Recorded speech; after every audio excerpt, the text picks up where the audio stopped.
नमस्कार, बहुत स्वागत है आपका 9 की 9 खबर में। आपके साथ मैं हूं सोनाली सिंह। बुलेटिन की शुरुआत बड़ी खबर के साथ करेंगे। नॉर्थ ईस्ट चुनाव के नतीजे अब थोड़ी देर में तस्वीर धीरे धीरे साफ हो जाएगी। न्यूज 18 बिहार झारखंड पर सबसे तेज और सबसे सटीक नतीजे आपको देखने को मिलेंगे। त्रिपुरा नागालैंड में जहां बीजेपी को बढ़त मिलती हुई दिख रही है, रुझानों में बीजेपी को बढ़त मिलती हुई साफ तौर पर नजर आ रही है। वहीं नागालैंड में 47 सीट पर बीजेपी आगे है। त्रिपुरा की अगर बात करें तो त्रिपुरा में 57 सीटों के रुझान सामने आए हैं। त्रिपुरा में 27 सीटों पर बीजेपी आगे चल रही है। वहीं मेघालय में अभी तक किसी को बहुमत मिलती हुई नहीं नजर आ रही है। तो बड़ी जानकारी, बड़ी खबर, त्रिपुरा, नागालैंड और मेघालय के रिजल्ट अब थोड़ी देर में तस्वीरें जो है वो साफ हो जाएगी। न्यूज 18 बिहार झारखंड पर आप सबसे तेज और सबसे सटीक नतीजे देख सकते हैं।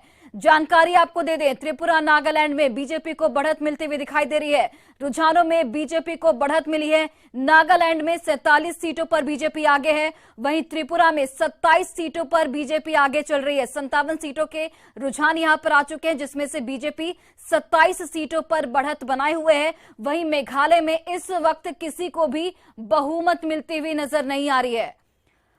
तो बिल्कुल त्रिपुरा नागालैंड में बीजेपी को बढ़त मिलती हुई दिख रही है। बीजेपी को एक बार फिर से बढ़त मिलती हुई नजर आ रही है। अब तक के रुझान में बीजेपी आगे चल रही है और काउंटिंग की प्रक्रिया लगातार जारी है। नागालैंड में 47 सीटों पर बीजेपी आगे है।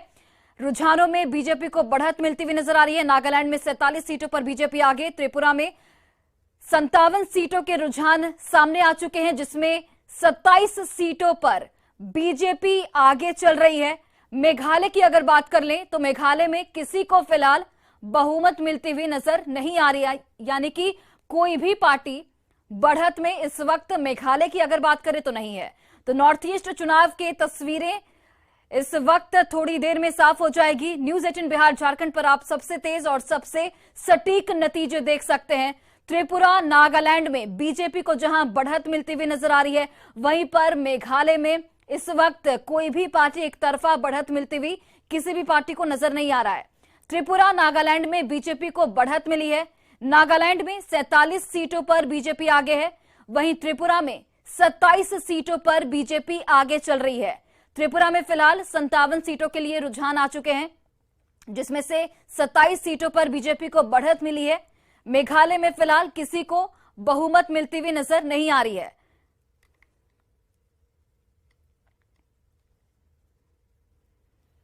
तो वही देखिए, झारखंड में रामगढ़ विधानसभा उपचुनाव की गिनती लगातार जारी है। 40 टेबल पर 11 राउंड में वोटों की गिनती हो रही है। 27 फरवरी को रामगढ़ में वोट डाले गए थे, जिसमें करीब 68% वोटिंग हुई थी और 18% प्रत्याशियों की किस्मत ईवीएम में कैद हो गई थी। यहां वैसे तो 18 प्रत्याशी चुनावी मैदान में खड़े हैं, लेकिन मुख्य मुकाबला आजसू और कांग्रेस के बीच है। कांग्रेस की ओर से पूर्व विधायक ममता देवी के पति बजरंग महतो यूपीए समर्थित प्रत्याशी के तौर पर हैं, तो वहीं एनडीए ने आजसू की प्रत्याशी सुनीता चौधरी को समर्थन दिया है। तो 27 फरवरी को वोटिंग हुई थी, करीब 68% वोटिंग हुई थी। 11 राउंड में मतगणना होगी। दोपहर तक नतीजे आ जाएंगे। हमारे सहयोगी संजय सिन्हा जुड़े हुए हैं। संजय, 11 राउंड में वोटों की गिनती होगी और सुरक्षा के किस तरीके से इंतजाम देखने को मिल रहे हैं? मुख्य मुकाबला आजसू और कांग्रेस के बीच में है। क्या लगता है किसका पलड़ा इस वक्त भारी और कितने राउंड की काउंटिंग जो है वो हो चुकी है? देखिए, सुबह 8 बजे से जो पोस्टल बैलेट होता है उसकी गिनती शुरू हो गई थी और 8:30 बजे जो है पहले राउंड का जो ईवीएम का भी जो ईवीएम खुल चुका है और वहां भी इसकी गिनती चल रही है। लेकिन अभी तक ऑफिशियल अनाउंस नहीं किया गया है कि पोस्टल बैलेट में किसको बढ़त मिली है। अभी यहाँ पर जबकि ये कहा गया पोस्टल बैलेट में किसको बढ़त मिली है, अभी यहाँ पर जबकि ये कहा गया था कि मीडिया को बताया जाएगा और मीडिया गैलरी भी पीछे बनाई गई है, बताया गया था कि आपको जानकारी दी जाएगी कि पोस्टल बैलेट में कौन आगे बढ़त है और हर राउंड की गिनती के बाद तमाम जानकारियों को शेयर किया जाएगा। लेकिन अभी तक ऐसी कोई जानकारी शेयर नहीं की गई। लेकिन जो सूत्र बता रहे हैं वो सूत्र बता रहे हैं कि पोस्टल बैलेट में आजसू यानी जो एनडीए प्रत्याशी हैं सुनीता चौधरी, उनको बढ़त है। कितने की बढ़त है इसकी जानकारी अभी शेयर नहीं की गई है। लेकिन हाँ, पहले राउंड की मतगणना इस समय चल रही है और पोस्टल बैलेट की मतगणना को चूंकि उतना ज्यादा लोग ये मानते हैं कि चूंकि एलिट क्लास के लोग उसको वोट करते हैं और जैसे, लेकिन मेन वोट जो होता है वो आपको शुरुआत जो कहते एक तरीके से माइलेज मिलता है पोस्टल बैलेट से। लेकिन पहले राउंड की मतगणना हो रही है, देखिए यहाँ पर देखिए अनाउंस हो रहा है, देखिए यहाँ पर जो है यहाँ पर पोलिंग आ चुकी है, यहाँ पर काउंटिंग चल रही है। और एक बार बता दें, कुल जो वोट पड़े थे वो 3,35,000 वोट पड़े थे, जिसमें अभी आपको 3,35,000 वहां पर टोटल वोट थे, लेकिन वोट पड़ा है 2,28,000, मतलब आपको 1,07,000 वोट कम है। और जो भी आपको प्रत्याशी है उसी मंथन में लगे हैं कि 1,07,000 वोट किस क्षेत्र में कम पड़े हैं, शहरी इलाके में कितने कम वोट पड़े, ग्रामीण में कितने पड़े, किनका कैडर वोट कहां है, किससे इससे नुकसान हुआ है, तमाम लोग इसके अध्ययन में जुटे हैं। लेकिन एक और बात बता दें कि अभी तक किसी भी प्रत्याशी या कोई भी यहां पर जो कह सकते हैं पॉलिटिकल पार्टी के लोग यहां पर मतगणना केंद्र पर नहीं पहुंचे। सियासी जमीन नापी जा रही है कि यहाँ पर वास्तव में बढ़त मिलने के बाद जब ऑफिशियल बढ़त की घोषणा होगी तो यहाँ पर तमाम लोग नजर भी आएंगे, लेकिन अभी तक कोई भी नहीं पहुंचा है। ये देखने की कोशिश हो रही है कि बढ़त में क्या होता है। पोस्टल बैलेट को लेकर भी अभी तक कोई घोषणा नहीं की गई है कि पोस्टल बैलेट में आपको किससे बढ़त मिली है। लेकिन मैं बता दूं कि उस पर जो जानकारी मिल रही है सूत्रों से, वो जानकारी है कि जो आपको एनडीए प्रत्याशी हैं सुनीता चौधरी, उन्हें पोस्टल बैलेट में बढ़त है। और अभी पहले चरण की मतगणना चल रही है, ऑफिशियल अनाउंस होगा और होने के बाद ही जानकारी शेयर की जाएगी कि पहले बढ़त में पहले चरण में पहले राउंड में कितनी होगी। लेकिन एक बात और बताया जा रहा है कि 11 राउंड तक ये पूरा जो है चलेगा। 11 राउंड में चलने के बाद हर राउंड काफी, चूंकि विधानसभा उपचुनाव है लिहाजा यहाँ पर एक एक वोट काफी कीमती है।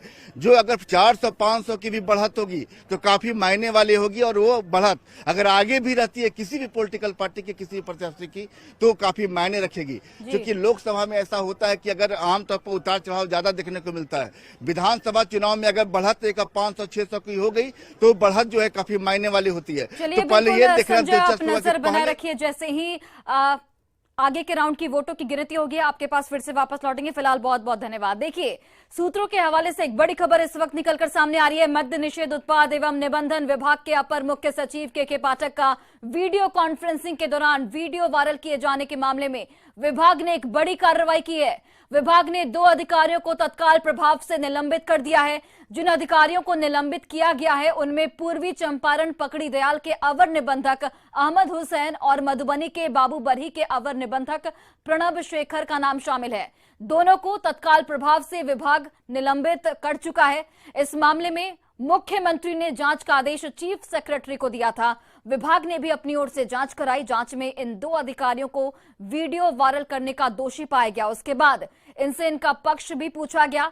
जवाब मिलने के बाद इन दोनों को तत्काल प्रभाव से निलंबित कर दिया गया है। के पाठक का वीडियो वायरल होने के बाद बिहार में जमकर बवाल मचा था और समाधान यात्रा के दौरान सीएम नीतीश कुमार ने न्यूज 18 के सवाल पर कहा था कि मामले की जांच कराई जाएगी। फिलहाल एक बड़ी कार्रवाई करते हुए 2 अवर निबंधक को तत्काल प्रभाव से निलंबित कर दिया गया है।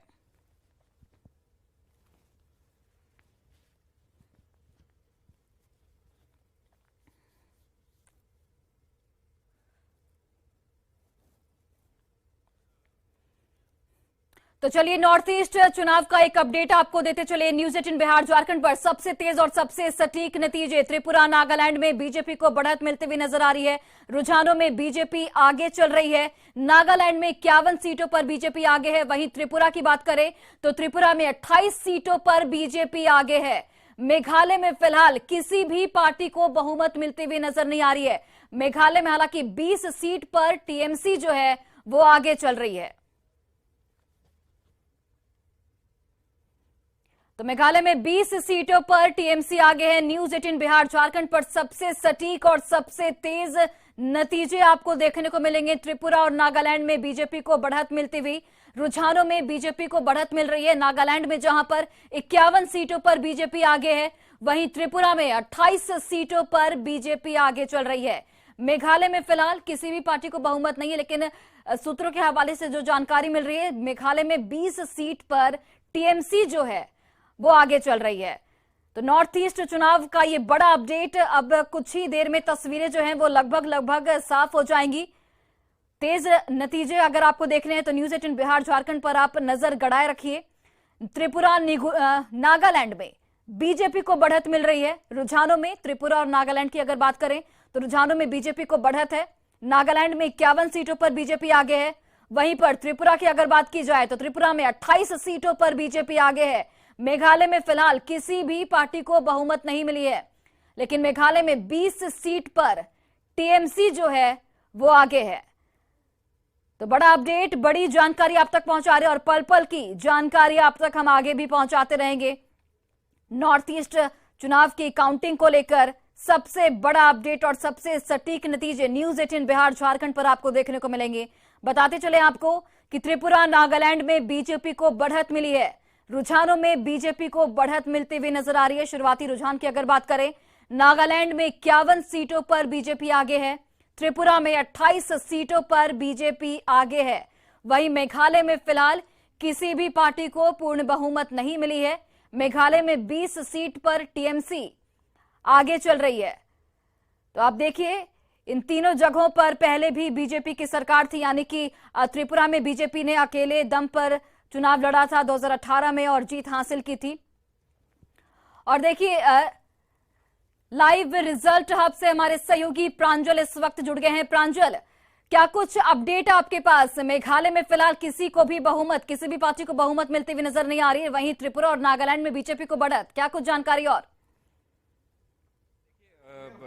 नागालैंड का पिक्चर जो है कि वो हमको पता ही है कि वहाँ पे एनडीपीपी और बीजेपी की सरकार आने ही वाली है, क्योंकि वहाँ पे एक ऐसा स्टेट है जहाँ पे कोई ऑपोजिशन ही नहीं है। जितने भी ऑपोजिशन के पार्टीज है वो जो सरकार पे है उनको सपोर्ट करती है। और जो हम लोगों ने पहले ही प्रेडिक्ट किया था कि मेघालय में जो सरकार बनाएगा वो सिंगल लार्जेस्ट पार्टी शायद एनपीपी के तौर पर ही उभर के आए, पर उनको भी सपोर्ट चाहिए होगा दूसरे रीजनल पार्टीज के, जैसे आपका यूडीपी है या फिर पीडीएफ है या फिर एचएसपीडीपी है, और बीजेपी के साथ भी उनका पहले से ही एक गठबंधन है। तो ऐसा लग रहा है कि जो भी सिंगल लार्जेस्ट पार्टी होगी वो ये ट्राई करेगी कि जितने भी रीजनल पार्टीज है उनको अपने साथ लेके आए और गवर्नमेंट फॉर्म करे। और त्रिपुरा में तो आपको पता ही चल रहा है कि बीजेपी बहुत आगे लीड कर रही है, पर साथ ही साथ त्रिपुरा मोथा, जिसके बारे में हम लोग पहले से ही बोल रहे थे, त्रिपुरा मोथा भी बहुत आगे बढ़ी है। तो अभी ये देखना होगा कि त्रिपुरा मोथा रिजल्ट्स के बाद किसके साथ वो अलाइन करे।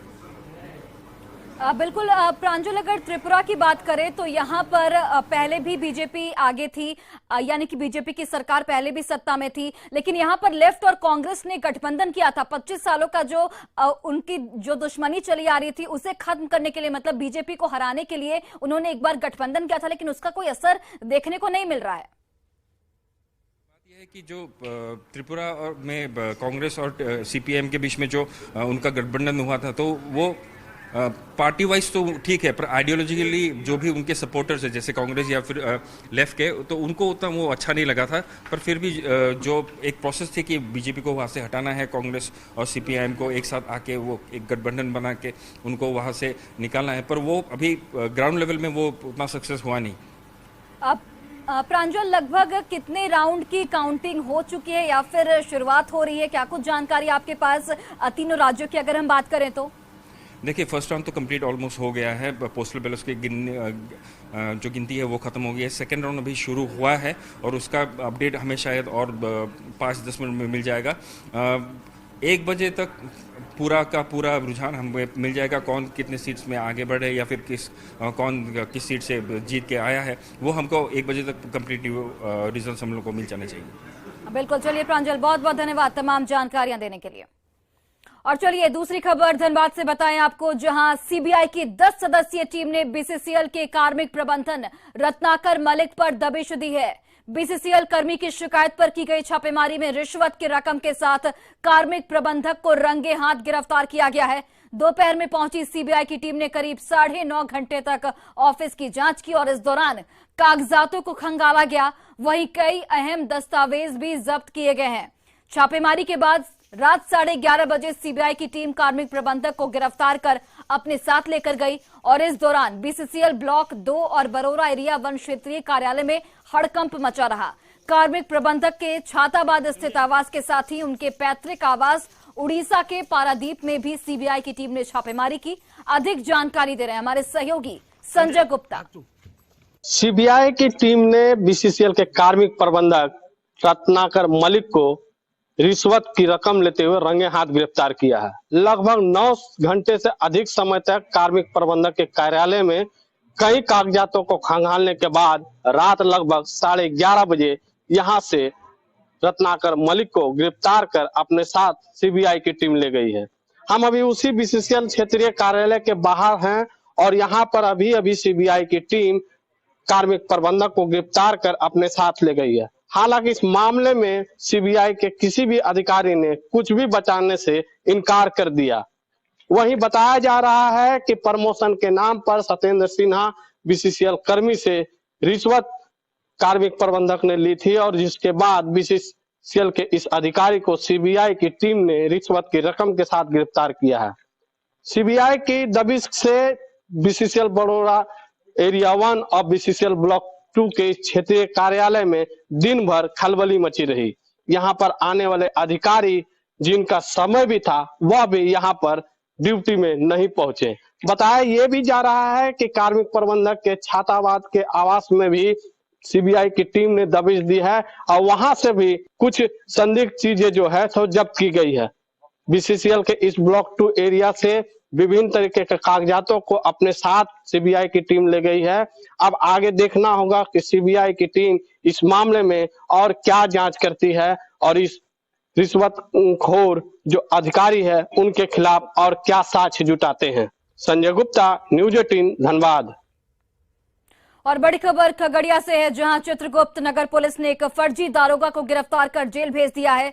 गिरफ्तार फर्जी दारोगा की माने तो वह पिछले 3 महीने से पुलिस वर्दी पहनकर क्राइम सेक्शन के साथ साथ सड़क पर ड्यूटी कर रहा था। इतना ही नहीं, गिरफ्तार फर्जी दारोगा ने यह भी बताया कि वह सहरसा में आयोजित मुख्यमंत्री नीतीश कुमार के समाधान यात्रा के दौरान सहरसा के अभियंता चौक पर ड्यूटी किया था। हालांकि पुलिस गिरफ्तार फर्जी दारोगा की बात से सिरे से खारिज कर रही है। चित्रगुप्त नगर थाना प्रभारी ने बताया कि गुप्त सूचना के आधार पर उसे गिरफ्तार कर लिया गया है। वहीं उसके पास से फर्जी नियुक्ति पत्र के साथ ही डबल स्टार लगा हुआ पुलिस का वर्दी भी जब्त किया गया है।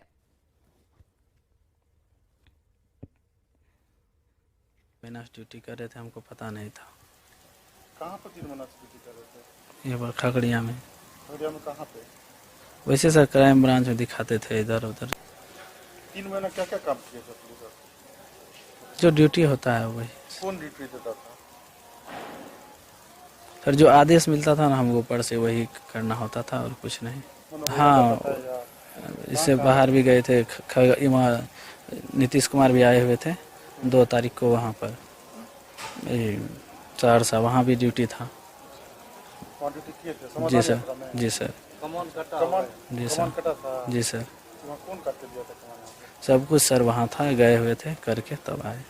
गुप्त सूचना मिली थी कि एक दरोगा है जिसका नाम अजय बाबू लोग बताया और उसके बारे में बताया कि फरकिया चर्म उद्योग के पास किसी के मकान में प्राइवेट किराए पर मकान लेकर के उसी में रहता है, जो काफ़ी दिनों से रह रहा है। वहाँ आना जाना करता था तो कोई वर्दी पहनकर आना जाना करता था। तो इस संदर्भ में जांच पड़ताल करने पर पुलिस के अंदर से पता चला कि उस तरह का अजय नाम का कोई दरोगा नहीं है।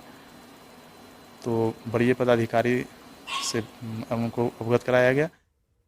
और अब बात करते हैं बेटा में रोज रोज लगने वाले महाजाम की। अगर किसी को आरा या फिर बक्सर या फिर रोहतास और कैमूर से पटना आना हो तो बेटा में महाजाम में फंसना एक आम बात है। कभी कभी यहाँ जाम 15 किलोमीटर तक लंबा होता है।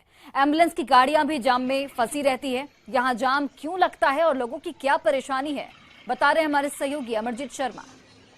ये लंबी कतारें आप देख सकते हैं, ये लंबी कतारें हैं और एक एम्बुलेंस ये देख लीजिए।